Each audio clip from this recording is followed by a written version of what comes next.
Kisah tentang seorang lelaki bernama Duloh yang memiliki ajian Pancasona turunan dari leluhurnya. Dia tidak bisa mati karena Duloh punya ilmu kejayaan yang disebut Pancasona. Dan di dalam serial Duloh ada banyak tempat angker yang dijadikan setting cerita.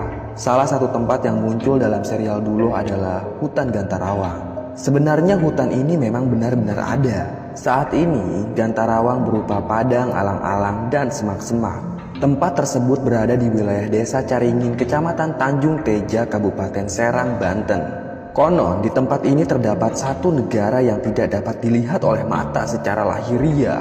Menurut anggapan masyarakat, Gantarawang itu penguasanya bernama Haji Deeng. Para penduduk sangat mengenal betapa angkernya negeri Gantarawang ini. Mendengarnya saja sudah merinding. Bahkan dulu ada larangan untuk anak-anak kecil. Mereka tidak boleh mengucapkan kata Gantarawang dengan alasan pamali. Beberapa sumber menyebutkan makhluk halus yang menghuni Gantarawang sebangsa siluman. Konon siluman penghuni itu berasal dari prajurit Raja Pucuk Umun. Alkisah, dulu terdapat kerajaan sebelum kerajaan Banten Islam. Nama kerajaannya Medang Gili. Raja yang berkuasa saat itu adalah Pucuk Umun. Kerajaan kecil ini dibawahi oleh kerajaan Pajajaran. Dan penduduk kerajaan itu mayoritas memeluk agama Buddha. Ketika Sultan Hasanuddin datang untuk menyebarkan agama Islam, terjadilah perang tanding. Mereka menyatakan tidak mau memeluk agama Islam. Maka sebelum berperang diaturlah sebuah perjanjian. Barang siapa yang kalah dalam peperangan, maka mereka harus meninggalkan Medang Gili. Menurut catatan sejarah, perang itu terjadi di wilayah Banten Girang. Sultan Hasanuddin saat itu dibantu santrinya Ki Agus Jo dan Ki Mas Jong. Dalam pertempuran itu, Raja Pucuk Umun kalah. Kemudian sesuai perjanjian, dia pergi dari Medang Gili. Raja Pucuk Umun tak pernah diketahui keberadaannya lagi. Hanya petilasannya saja yang tersisa. Sementara itu, para pengikutnya melarikan diri ke segala penjuru di Banten. Menurut cerita dari mulut ke mulut, negeri Gantarawang itu sama seperti di alam nyata. Bahkan banyak cerita dari para pedagang makanan yang terjebak berdagang di tontonan wayang golek dalam hajatan di negeri tersebut. Barang dagangannya terjual habis. Akan tetapi begitu mau dihitung, bukan uang yang ada tapi dedaunan. Karena kaget, pedagang itu pun menyebut nama Allah. Dan seketika itu juga dia baru menyadari bahwa dia berada di semak-semak dan alang-alang. Lebih aneh lagi, justru wayang yang dipentaskan dalam hajatan itu dipanggil dari alam nyata. Entah siapa yang datang memanggil rombongan wayang itu. Itu hanya sekelumit cerita menyeramkan dari kawasan Gantarawang. Banyak lagi peristiwa aneh yang terjadi secara rutin di perkampungan sekitar negeri Gantarawang. Seperti peralatan dapur hilang tiba-tiba, tapi beberapa hari kemudian sudah berada di tempatnya semula, tanpa diketahui siapa yang mengantarkannya. Menurut para kesepuhan, itu terjadi karena di negara Gantarawang sedang musim hajatan. Hewan peliharaan terutama ayam mendadak sakit karena lelentuk dan mati. Menurut mitos, sebenarnya hewan-hewan peliharaan tersebut tidak sakit, tapi diambil oleh penduduk negara Gantarawang yang mau mengadakan hajatan. Sedangkan bangkai hewan sendiri hanya tipuan pandangan mata saja. Dan banyak lagi peristiwa-peristiwa yang terjadi di luar logika manusia. Dulu ada seorang ibu rumah tangga yang menderita sakit mendadak yang aneh dan mengkhawatirkan. Pada suatu malam sakitnya semakin parah. Keluarganya banyak yang menangis. Beberapa saat kemudian mereka sekeluarga mendengar suara yang sangat keras di rumah itu.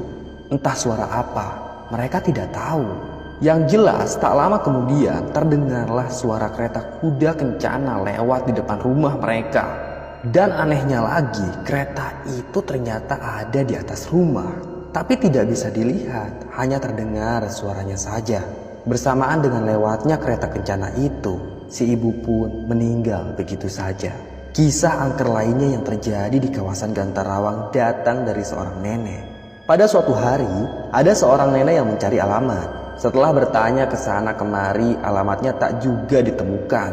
Dia sendiri tidak tahu di mana rumahnya dan siapa orang tuanya serta keluarganya. Setelah ditanyai oleh seorang kesepuhan, Konon ceritanya nenek tersebut dulunya seorang balita yang diculik oleh para penguasa Gantarawang untuk dijadikan tenaga kasar di sana. Akan tetapi nenek tersebut diusir oleh raja karena mengucapkan asma Allah. Jika ada tenaga kerja yang menyebut asma Allah, negara itu spontan mengalami bencana bagai digoncang gempa. Itulah yang dialami si nenek. Dia pun diusir lalu pulang menyusuri semak-semak dan alang-alang. Hal itu benar-benar mengerikan. Kisah selanjutnya datang dari seorang kesepuhan Ciburui. Dia pernah mengalami sakaratul maut yang sangat lama. Untung saja dia tidak jadi meninggal. Menurutnya selama dia sekarat, dia diajak oleh seseorang ke negeri Gantarawang. Lalu dia pun diminta dengan sangat untuk dijadikan lurah di salah satu desa negara itu. Kesepuhan itu pun tidak bersedia karena di alam gaib itu ia melihat banyak tetangganya dijadikan tenaga kasar dan dijadikan sapi perah di sana. Yang lebih merinding lagi, kesepuhan itu melihat ada tetangganya yang disiksa dijadikan ganjal tiang rumah. Tapi orang itu tidak mati-mati. Sungguh sangat mengerikan. Dan atas izin Allah, kesepuhan itu pun kembali sembuh dari penyakitnya. Ia pun sadar kembali. Lalu kisah selanjutnya adalah tentang seorang lelaki yang jadi korban tumbal Gantarawang. Lelaki itu bernama Sair dan dia adalah seorang yang bisu. Sair dinyatakan hilang beberapa tahun lalu, tapi tiba-tiba saja pada suatu hari Sair muncul di pasar petir. Dia tampak sedang belanja dan setelah ditanyai menggunakan bahasa isyarat, ternyata dia selama ini tidak meninggal melainkan dijadikan tumbal dan dikirim ke negeri Gantarawang. Tugas Sair di negeri itu adalah jadi tukang belanja ke pasar petir. Sungguh hal itu sangat mengerikan. Jujur ya, Mbah sendiri merinding mendengar kisah tersebut. Baik, kisah selanjutnya datang dari seorang pengembala kambing. Pengembala kambing itu pernah menghilang begitu saja entah kemana. Keluarganya pun sibuk mencari ke sana kemari. Dan setelah 40 hari, si pengembala kambing itu pun muncul di kawasan Gantarawang. Dia pun dengan terbata-bata bercerita. Katanya ketika dia mengembala kambing, dia diajak oleh makhluk halus untuk naik kereta kencana.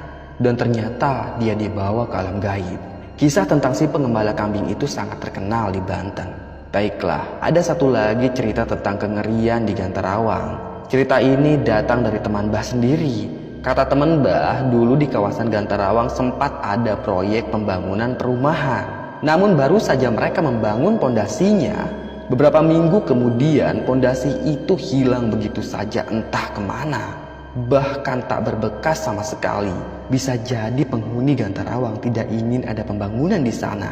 Dan semenjak saat itulah tak ada satupun orang yang berani macam-macam dengan kawasan Gantarawang. Demikianlah beberapa kisah tentang kawasan Gantarawang yang katanya adalah negeri para jin. Semoga kita semua terhindar dari hal-hal yang sangat mengerikan itu. Baiklah, sekian dari Mbah. Tunggu kisah-kisah lainnya ya. Tetap sehat dan salam rinding.